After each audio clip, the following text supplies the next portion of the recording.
ప్రభువైన యేసుక్రీస్తు నామములో ప్రతి ఒక్కరికి ఈస్టర్ శుభాకాంక్షలు తెలియచేస్తా ఉన్నాం. పునరుద్ధానుడైన యేసు కొరింథీ రాసిన మొదటి పత్రిక 15వ అధ్యాయం 20వ వచనం. పునరుద్ధానుడైన యేసు కొరింథీ రాసిన మొదటి పత్రిక 15వ అధ్యాయం 20వ వచనం. మన ప్రభు అయిన యేసు క్రీస్తు జీవాధిపతి, మృత్యుంజయుడు. మన పాపముల నిమిత్తము మృతి పొంది మనలను నీతిమంతులుగా తీర్చుటకై ప్రవచనములను చెప్పబడిన రీతిగా 3వ దినమున తిరిగి లేచాడు. అవును, మృతులలో నుండి లేపబడిన వారిలో మొదట మనుష్యుడు క్రీస్తు. నేటికి చాలామంది చనిపోయి సమాధిలో ఉన్నారు, కానీ యేసు సమాధిలో లేడు. ఆయన సమాధి నేటికి ఖాళీగా ఉన్నది. క్రీస్తు పునరుద్ధానము ద్వారా మరణపు ముళ్ళు విరవబడింది, సమాధి ఓడిపోయింది, సాతాను ఓడిపోయినాడు.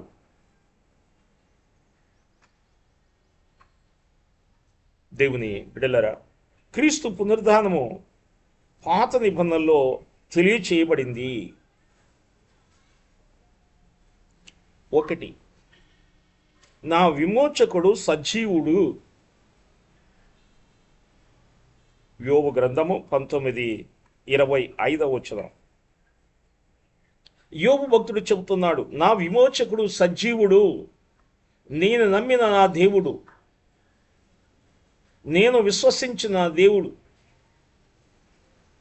నేను ప్రేమించే నా దేవుడు, నా విమోచకుడు సజీవుడు. ఆయన మరణించలేదు, ఆయన సజీవుడు,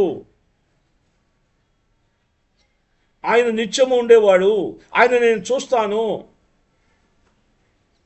అని ఒక నిరీక్షణతో కూడిన మాట భక్తుడైనటువంటి యోబు తెలియజేస్తూ ఉన్నాడు.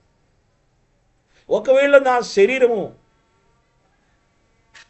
చినిగినను, నా సజీవుడైన నా విమోచకుడు నేను చూస్తాను, కనులరా చూస్తానండి ఆ మాట చెబుతున్నాడు. అందుకని నా విమోచకుడు సజీవుడు.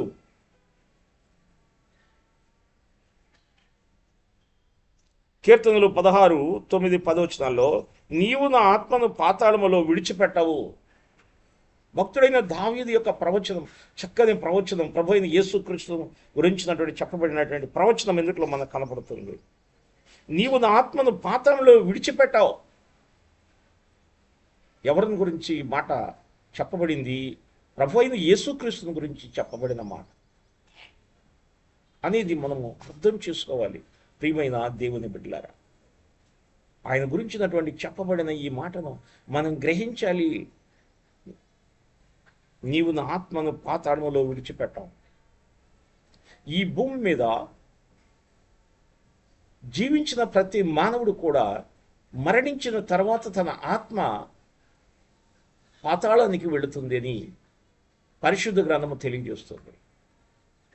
అయితే ప్రతి వ్యక్తి మరణించిన తర్వాత తన ఆత్మ పాతాళానికి వెళుతుంది. కానీ ఇక్కడ ప్రభువైన యేసుక్రీస్తు యొక్క మరణం,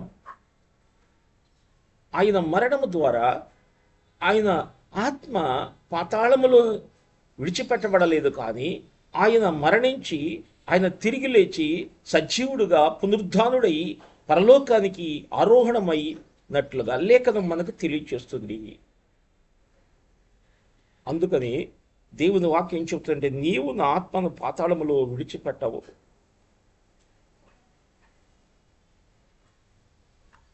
ప్రియమైన దేవుని బిడ్డలరా, ఈ శ్రేష్టమైన మాటను మనము అర్థం చేసుకోవాలి. ఈ లోకములో అనేక మంది, లోకములో గొప్పవారు, మహామహులు, పేరు ప్రఖ్యాతులు కలిగిన వారు ఎంతోమంది ఈ లోకాన్ని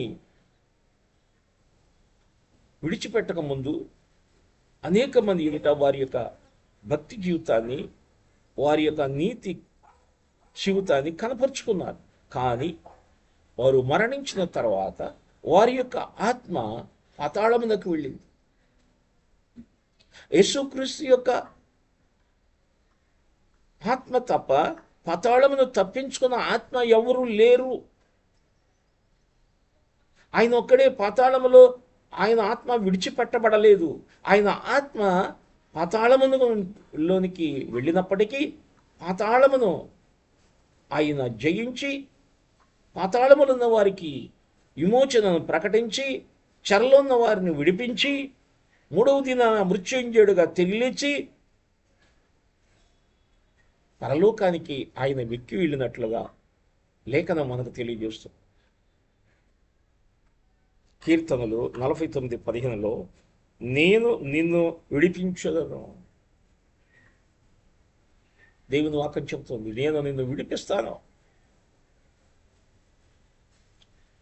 ప్రభు అయిన యేసుక్రీస్తు యొక్క పునరుద్ధానములో ఉన్నటువంటి గొప్ప శక్తి ఏంటంటే ఆయన మనల్ని విడిపించడానికి వచ్చాడు. అది పాత నిబంధనలు ఉన్నటువంటి గొప్ప వాగ్దానముగా ఇక్కడ మనకు కనపడుతుంది. నేను విడిపిస్తాను. అదేవిధంగా కీర్తనలు 73:24లో మహిమలో నీవు నన్ను చేర్చుకుందువు. ఎంత గొప్ప మాట! మహిమలో నీవు నన్ను చేర్చుకుందు. ఎవరు మహిమలోనికి వెళతారు? ఎవరి ద్వారా? ప్రభు అయిన యేసుక్రీస్తు ద్వారానే.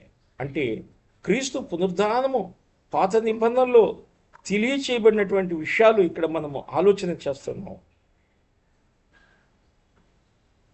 యెషయా గ్రంథము 26:19లో మనం చూస్తే మృతులైన నీవారు బ్రతుకుదురు, మృతి పొందిన నీవారు బ్రతుకుతారు. మృతులైన నీవారు బ్రతుకుదురు. ఎవరు వారు? యేసుక్రీస్తునందు విశ్వాసం ఉంచిన వారు. యేసుక్రీస్తుని ఆయన పునరుద్ధానుడుగా విమోచకుడుగా నమ్మినటువంటి వారి జీవితంలో మృతులైన నీవారు బ్రతుకుదురు. ఎవరైతే యేసునందు విశ్వాసం ఉంచుతారో, యేసు యందు విశ్వాసం ఉంచుతారో, యేసు నామములో విశ్వాసం ఉంచుతారో, యేసు యొక్క వాక్యానికి ఎవరైతే విధేయత కలిగి ఉంటారో, లోబడతారో, వారి జీవితంలో వారు మృతులైన నీవారు బ్రతికే రోజు ఒకటి ఉన్నది. పునరుద్ధానం గురించి యేసు తెలియపరచుట. ప్రియమైన దేవుని బిడ్డలారా, ఇక్కడ మనం ఆలోచించాలి. పునరుద్ధానమును జీవమును నేనే. యోహాను సువార్త 11:20. అసలు పునరుద్ధానము జీవము నేనే అని యేసు ప్రభు చెప్తున్నాను. ఈ పునరుద్ధానాన్ని జీవాన్ని నేనే అని యేసు ప్రభు మనకు తెలియజేస్తా ఉన్నాడు. మాట నువ్వు అర్థం చేసుకోవాలని దేవుని వాక్యం ద్వారా నీతో దేవుడు మాట్లాడుతున్నాడు. యేసు ప్రభు ఎంత స్పష్టంగా పునరుద్ధానము జీవము నేనే అని యేసయ్య తెలియజేస్తున్నాడు. యేసు ప్రభు ఏ సందర్భంలో చెప్పాడు? లాజరు చనిపోయాడు, చనిపోయి సమాధి చేయబడ్డాడు. 3 దినాలు గడిచిపోయే 4వ రోజు అయితే లాజరు సమాధి నుండి ప్రభువు మాట ద్వారా బ్రతికించబడ్డాడు. అయితే అందుకని యేసు ప్రభు అక్కడ ఉన్నటువంటి ఆ సందర్భాన్ని బట్టి ఆయన చెప్పిన మాట ఏమంటున్నాడంటే, పునరుద్ధానమును జీవమును నేనే. యోహాను సువార్త 2:19లో 3వ దినములలో దానిని నేను లేపుదును. ప్రభువారు చెప్పాడు, 3వ దినమున లేపుతాను. ప్రభు అనేక సార్లు తన శిష్యులకు చెప్పాడు, నేను 3వ దినాన తిరిగి లేస్తాను. యేసు ప్రభు చెప్పాడు, నేను పాపుల చేతికి అప్పగించబడతాను, నన్ను హింసిస్తారు, బాధ పెడతారు, సిలివేస్తారు, అయితే మరణిస్తాను, తర్వాత 3వ దినాన్ని తిరిగి లేస్తాను. ప్రభువే ముందు చెప్పాను. ఆ మాటలు ఇక్కడ మనం అర్థం చేసుకోవాలి. యోహాను సువార్త 10:18 దాన్ని తిరిగి తీసుకొనుటకు నాకు అధికారము కలదు. తిరిగి తీసుకోవటానికి నాకు అధికారం కలదు. యేసు ప్రభు అధికారం కలిగినది అని ఆయన స్పష్టంగా చెప్తున్నాడు. దేన్ని తిరిగి తీసుకోవటానికి? నా ప్రాణం పెట్టడానికి, ప్రాణాన్ని తిరిగి తీసుకోవటానికి నాకు అధికారం కలదు. ఈ మాట పలికిన ఆయన ఎవరు? దేవుని కుమారుడైన యేసుక్రీస్తు. ప్రాణం పెట్టడము, ప్రాణాన్ని తిరిగి తీసుకోవటమే కాదు, సృష్టి మీద ఆయనకు అధికారం ఉన్నది. ప్రకృతి మీద ఆయనకు అధికారం ఉన్నది, లోక శక్తుల మీద ఆయనకు అధికారం ఉన్నది, పాపం మీద ఆయనకు అధికారం ఉన్నది, మరణం మీద ఆయనకు అధికారం ఉన్నది, భూమి మీద ఆయనకు అధికారం ఉన్నది, పరలోకములో ఆయనకు అధికారం ఉన్నది. దేవుని వాక్యం మనకి ఈ విధంగా తెలియజేస్తుంది. మత్తయి సువార్త 17:13లో మూడవ దినాన లేచునని చెప్పిన మాట మనము జ్ఞాపకం చేస్తాం. క్రీస్తు పునరుద్ధానమునకు రుజువులు, సాక్ష్యము ఇక్కడ చెప్పబడిన మాట మనం గ్రహించవలసిన వారు. నేటికి ఖాళీగానున్న సమాధి, లోకాసువార్త 24:3-12 మనం చూస్తాం. నేటికి ఖాళీగా ఉన్న సమాధి. ప్రియమైన దేవుని బిడ్డలరా, గొప్పవారు, మహామహులనబడినటువంటి వారు, మహాపురుషులు అనబడినటువంటి వారు అనేక మంది చనిపోయి సమాధి చేయబడ్డారు. వారి సమాధిలు మూయబడి ఉన్నాయి. లోకరక్షకుడైన యేసు క్రీస్తు యొక్క సమాధి ఖాళీ సమాధిగా ఉన్నది. కాబట్టి నేటికి ఖాళీగా ఉన్న సమాధి, ఈనాడు ప్రపంచంలో అనేక మంది వెళ్ళి యేసుని ఆ యొక్క సమాధిని దర్శించి వస్తున్నారు. దేవుని బిడ్డలారా, మత్తయి సువార్త 8:2లో చూస్తే రాయి పొర్లించబడెను. ప్రభువైన యేసుక్రీస్తు వారు శిలువలో మరణించిన తర్వాత అరిమత అయిన యోసేపు, నికోదేములు కలిసి కొద్దిమంది మాత్రమే ఆయన యొక్క దేహాన్ని శుభ్రపరిచి సుగంధ ద్రవ్యాలతో చక్కగా సిద్ధపరిచి నూతనంగా సిద్ధపరచబడినటువంటి సమాధిలో ఉంచి, ఆ తర్వాత దానికి ఒక పెద్ద బండను అడ్డుపెట్టి దానికి ముద్ర వేసి దాని చుట్టూ రోమా సైనికులను కాపుదలగా పెట్టారు. రాయి పొర్లింపబడెను అనే సాక్ష్యం మనం గమనించాలి. రోమా సైనికులు కాపలా ఉన్నారు. రోమా అధికారముతో ముద్ర వేయబడినది. దాన్ని ఎవరు కూడా తొలగించడానికి వీలు లేదు. అలాంటి పరిస్థితుల్లో ఆ రాయి పొర్లించబడి ఉన్నట్లుగా దేవుని వాక్యం మనం చెప్తుంది. మత్తయి సువార్త 8:5-7లో దూతలు సాక్ష్యం చెప్పినాయి. అనేక మంది సమాధి యొద్దకు వెళ్ళి చూస్తూ ఉన్నప్పుడు ఖాళీ సమాధి ఉంది. ప్రభువు సమాధిలో నుండి తిరిగి లేచారు. రాయి పొర్లింపబడి ఉన్నది. ఖాళీ సమాధిగా ఉంది. సమాధిలోకి వెళ్ళి తొంగి చూసినప్పుడు దేవదూతలు సాక్ష్యం చెప్పారు, ఆయన ఇక్కడ లేడు. అదే కాకుండా ప్రభు అయిన యేసుక్రీస్తు కూడా ఆరోహణమైన సమయంలో కూడా శిష్యులు చూస్తూ ఉన్నప్పుడు, ప్రభు ఆరోహణమైనప్పుడు దేవదూతలు ఏం చెప్పారంటే, ఏ విధంగా ప్రభు పరలోకానికి ఆరోహణమయ్యాడు అదే రీతిగా ఆయన మరలా తిరిగి వస్తాడని చెప్పబడిన మాటలు మనం చూస్తాం. క్రీస్తు పునరుద్ధానమునకు రుజువులు, సాక్ష్యములు మనము దేవుని వాక్యములో జ్ఞాపకం చేసుకుంటాం. మత్తయి సువార్త 8:7-9 చూస్తే స్త్రీలకు క్రీస్తు ప్రత్యక్షమయ్యాడు. అదేవిధంగా కావలి వారికి క్రీస్తు ప్రత్యక్షమయ్యాడు. మత్తయి 8:11.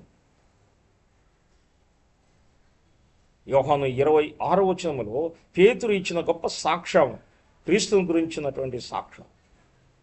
క్రీస్తుని గురించి తోమ సాక్ష్యం చెప్పాడు. ప్రభువుని ఆయన చూశాడు, ప్రభు చేతులను చూశాడు, ఆయన గాయాలను చూశాడు.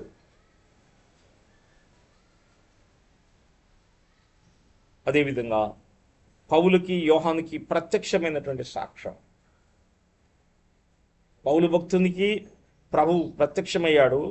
తన శిష్యుడైన యోహానుకి ప్రభు ప్రత్యక్షమైనట్టు దేవుని లేఖనాలు మనకు తెలియచేస్తున్నాయి. 12 మంది మరలా 500 మందికి ఆయన ప్రత్యక్షమైనట్లు దేవుని వాక్యం మనకు తెలియజేస్తూ ఉంది. యాకోబుకు అపోస్తలులకు క్రీస్తు ప్రత్యక్షమైనట్లు దేవుని వాక్యం మనకి తెలియచేస్తూ ఉంది. ప్రభువుని రుజువు చేయబడిన రోమా 10:9. ఇన్ని విషయాలు మనం చూస్తుంటే ప్రభు యొక్క పునరుద్ధానానికి ఇన్ని ఆధారాలు దేవుని వాక్యం ద్వారా మనకి తెలియచేయబడదు. క్రీస్తు పునరుద్ధానాడు ఎందుకు అనేది మనం ఇక్కడ ఈ రోజున ఆలోచించాలి. క్రీస్తు పునరుద్ధానుడైనాడు ఎందుకు అంటే దేవుని కుమారునిగా నిరూపించుకొనుటకు. దేవుని బిడ్డలారా, ఇక్కడ మనం అర్థం చేసుకోవాలి. దేవుని కుమారుడుగా నిరూపించుకొనటానికి అంటే ఆయన దేవుని కుమారుడు, మానవుడు, దేవుడు. ఎవరు? యేసుక్రీస్తు ప్రభువు. మానవుడుగా ఆయన రక్తమాంసములు కలిగి మరణిస్తే దేవునిగా ఆయన ఆత్మలో తిరిగి లేచాడు. మానవుడిగా ఆయన చనిపోయాడు, దేవునిగా ఆయన తిరిగి లేచాడు అనేది దేవుని వాక్యం. కాబట్టి దేవుని కుమారునిగా ఆయన నిరూపించుకున్నాడు అని దేవుని వాక్యం మనకు తెలియజేస్తా ఉంది. ఈ విషయాన్ని మనం అర్థం చేసుకోవాలి నా ప్రియమైన దేవుని బిడ్డలారా. అదేవిధంగా ప్రకటన గ్రంథము 1:17-18, యోహాను సువార్త 20:19 చూస్తే సమస్త భయముల నుండి విడిపించటానికి ఆయన పునరుద్ధానుడయ్యాడు. సమస్త భయములు, మానవుని వెంటాడుతున్నటువంటి భయాలన్నిటి నుండి విడిపించటానికి యేసు ప్రభు పునరుద్ధానుడయ్యాడు అనేది దేవుని వాక్యం మనకు తెలియజేస్తూ ఉంది. కాబట్టి అదేవిధంగా దుఃఖమును సంతోషంగా మార్చటానికి యోహాను సువార్త 20:15 దుఃఖాన్ని సంతోషంగా మార్చడానికి ఆయన పునరుద్ధానుడయ్యాడు.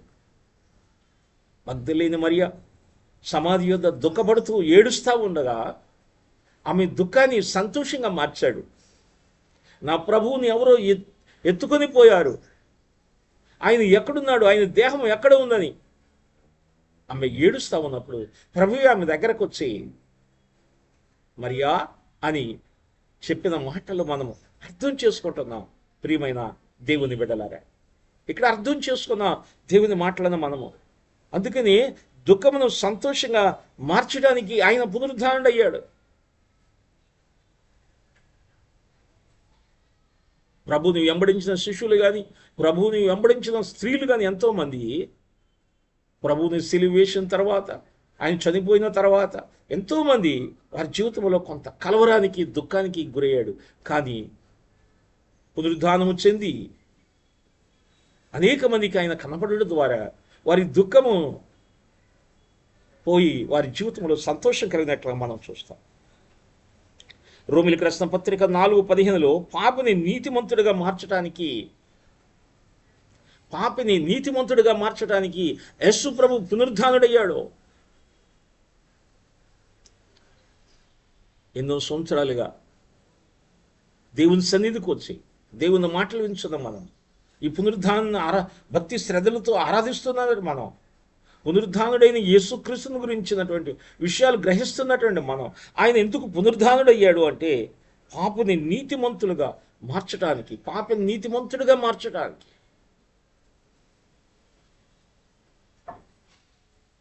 అదేవిధంగా మార్క్స్ వార్త 16:19 విజ్ఞాపన చేయటానికి ఆయన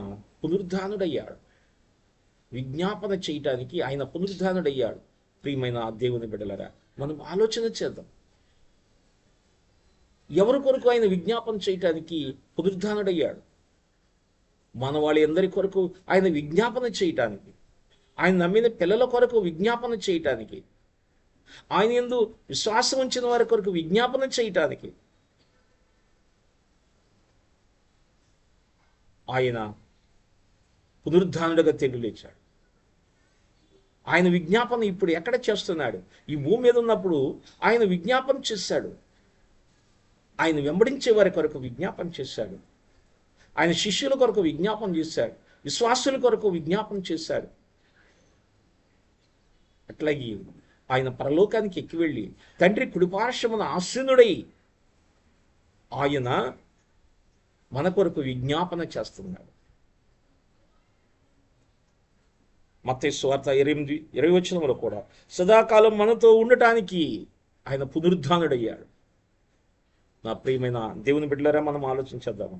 సదాకాలం మనతో ఉండాలంటే ఆయన పునరుద్ధానము చెందాలి.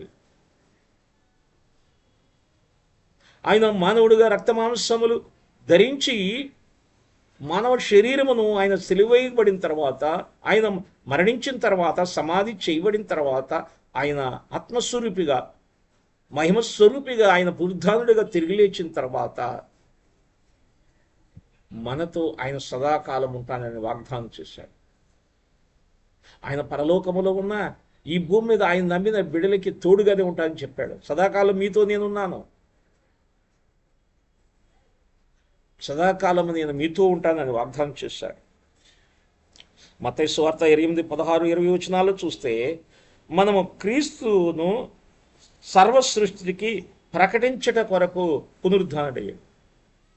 ఆయన చెప్పామన్నమాట, సర్వ సృష్టికి మీరు సువార్తను ప్రకటించాలి. ఆయన పునరుద్ధానం ఎందుకంటే లోకములో ఇంకా అనేక మంది నమ్మని వారు ఎంతోమంది ఉన్నారు, క్రీస్తుని ఎరగని వారు ఎంతోమంది ఉన్నారు, పాపములో జీవించేవారు ఎంతోమంది ఉన్నారు, శాపములో ఉన్నటువంటి వారు ఎంతోమంది ఉన్నారు, అజ్ఞానులైనటువంటి వారు ఎంతోమంది ఉన్నారు, అంధకారములో బ్రతుకుచున్న వారు ఎంతోమంది ఉన్నారు. అలాంటి వారిని విడుదల కలిగి చేసేది దేవుని సువార్త. నన్ను గురించి ఈ లోకానికి చెప్పండి, నన్ను గురించి ఈ లోకానికి మీరు తెలియచేయండి అని యేసు ప్రభు ఆయన మనము క్రీస్తును సర్వసృష్టికి ప్రకటించడం కొరకు. ఒక్కసారి క్రీస్తు పునరుద్ధరణాడు ఎందుకు అయ్యాడు ఒక్కసారి మనము ధ్యానిస్తాం. దేవుని కుమారుడిగా నిరూపించుకునటానికి, సమస్త భయముల నుండి విడిపించటానికి, దుఃఖమును సంతోషముగా మార్చడానికి, పాపని నీతిమంతులుగా మార్చడానికి, విజ్ఞాపన చేయుటకు, సదాకాలం మనతో ఉండుటకు, మనము క్రీస్తును సర్వసృష్టికి ప్రకటించడానికి ఆయన పునరుద్ధానుడైనాడు. ఈ పునరుద్ధానాన్ని మనం అర్థం చేసుకుని ఆయన కొరకు ఒక సాక్షిగా ఈ భూమిలోకములో బ్రతకచ్చు, ఆయన సువార్తను ఇతరులకు ప్రకటించేవారుగా మనం ఉందాం. ప్రార్థన. మహాపరిశుద్ధుడైన దేవ, మహిమగల రాజా, మీ పరిశుద్ధమైన పాదాలకు స్తోత్రాలు చెల్లిస్తాం. ఈరోజు మీరు ఇచ్చినటువంటి ఈ శ్రేష్టమైన మాటలను బట్టి వందనాలు. పునరుద్ధానుడిగా, మృత్యుంజయుడిగా, మాకు విడుదల కలుగ చేసే దేవుడుగా, నిన్ను నమ్మిన వారిని నిత్య రాజ్యములోనికి ప్రవేశపెట్టడానికి మార్గం సిద్ధపరిచినటువంటి మా విమోచకుడిగా ఉన్న మా ప్రభువు మీకు వందనాలు.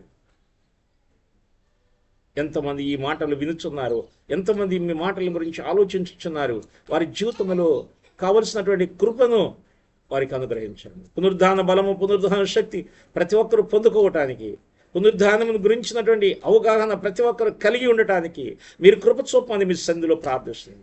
ఎవరైతే వింటున్నారో, ఆలకిస్తున్నారో, విశ్వసిస్తున్నారో వారి జీవితంలో తగిన కార్యమును మీరు జరిగించమని, ప్రతి ఒక్కరిని దీవించమని, ప్రతి కుటుంబాన్ని మీరు ఆశీర్వదించమని ఈరోజు ప్రభువా సార్వత్రిక సంఘముగా ఉన్న అనేక మంది బిడ్డలు మరి ప్రభువా మీ యొక్క పునరుద్ధానపు దినమును జ్ఞాపకం చేసుకుంటున్నారు నాయన తండ్రి. ఈ యొక్క పునరుద్ధానపు దినము ఎంతో శ్రేష్టమైనదిగా క్రైస్తవ సంఘానికి ఒక ప్రాముఖ్యమైన రోజుగా మీరు మాకు ఇచ్చినందుకు వందనాలు. అర్థం చేసుకుని ఆలోచించి మీ కృపను పొందుకునే భాగ్యము అందరికీ మీరు దయచేయమని యేసు నామములో అడుగుచున్నాము తండ్రి. ఆమేన్.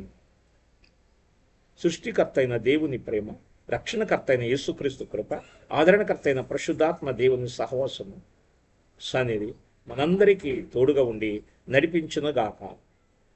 ఆమేన్. అందరికీ వందనములు. ప్రభువు మిమ్మల్ని దీవించి ఆశీర్వదించునుగాక. ఆమేన్.